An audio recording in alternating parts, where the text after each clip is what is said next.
So let's talk about the complexities of suffering. When people go through certain situations, sometimes there's no justification or reasoning why they're going through what they are. And it's easy to have this sort of retribution principle of when you do good things, you get good things. And when you do bad things, you get bad things. But sometimes things happen for reasons beyond our human comprehension. And I think a good explanation of this process is when we look into the book of Job and we see the extent of his suffering. It's so objectively bad. There's worms in his skin, there's blisters on his flesh, he's bleeding, he's suffering from nightmares, his family died. There's so many things that are going on. Him losing almost literally everything but his life. And he even says, even when I tried to find comfort in my bed, you taunt me with nightmares. He was going through it, and this is such a heavy sense of suffering throughout this story. But let's look at how his friends respond to Job's suffering, because I think this can give us insight on how we can respond to other people's suffering, and how oftentimes it may seem like a proper thing to do to try to justify or fix or explain why someone is suffering so that you can take the pain away or make it make sense so they can feel better. But when we don't meet people where we're at and just empathize with them, that fixing can get lost in translation as something rude or insensitive and not kind. Job's friends showed an immense amount of discomfort with the uncertainty of his suffering. They continued to try to justify the suffering by saying, Job, well, you must have done something wrong. They tried to put Job's suffering in a logical framework instead of sitting with him in that uncertainty and his grievances, instead of allowing him to express those things. And even when he was expressing the degree of his suffering, which was again so immense, everything possible that could have happened to him but death happened. And after they sat with him for a little bit in their suffering, his friend Eliphaz said, okay, well, we kind of have to say something now. This is a bit much, Job. Like, you must have done something wrong.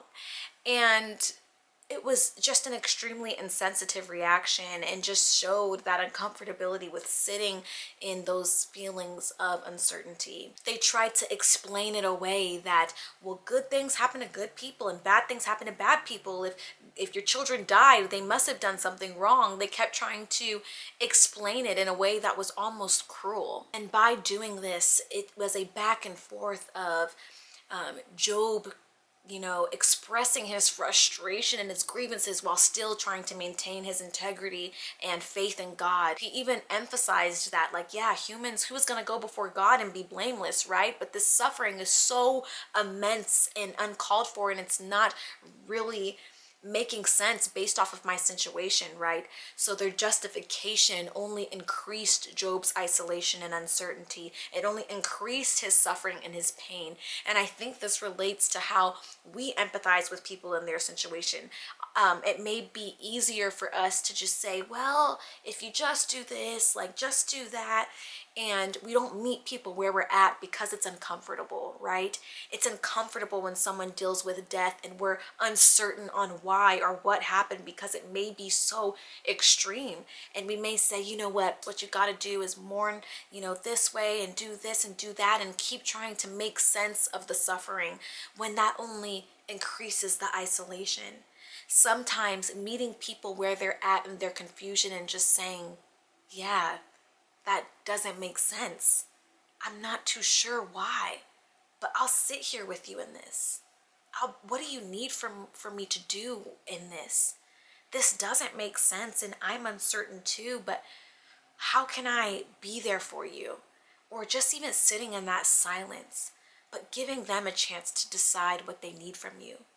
And even Job said to his friends, I didn't ask for money since I lost everything. I didn't ask for gifts. I didn't ask for you to do anything for me. Yet here you are trying to push me to a fix, to a solution, and to shame me and say I must have done something wrong to try to make sense of it so that I can move on. But there's no moving on sometimes when you're not met where you're at. So I think Job's reaction is Job's friend's reaction is very similar to how we navigate spaces in the world when we are dealt with uncertainty and trying to justify and trying to make sense of it all, especially with people when we see them suffering. But it's so important to just meet people where they're at. It's a reminder of having that humility, and being present with someone in their suffering is just such a great help. Even when we don't have all the answers, that empathy piece is extremely, extremely important. His friend in Job 5:8 says, if it were me, I would seek God and I would commit my cause. Basically saying what I would do is, which only exasperated the situation for Job and made it even worse. It was such an insensitive response from his friends, especially since Job's suffering was great. Trying to make a logical sense of Job's suffering when the reality is Job's suffering exceeded what their human understanding could comprehend. Job didn't understand the test of his faith, and his friends didn't understand the test of his faith. They kept trying to justify it through this lens of a formula, and this is what you must do and put in to get these results always. Sometimes life is unpredictable, life is unexpected, and God's plan exceeds what we can understand. So all in all, Job's frustration extends because his friends are missing the mark and they're trying to offer solutions and fix him instead of meeting where he's at and empathizing with him and recognizing the depth of his suffering. This story is so complex and there's so many layers to it and so much revelation that you can get by reading this text.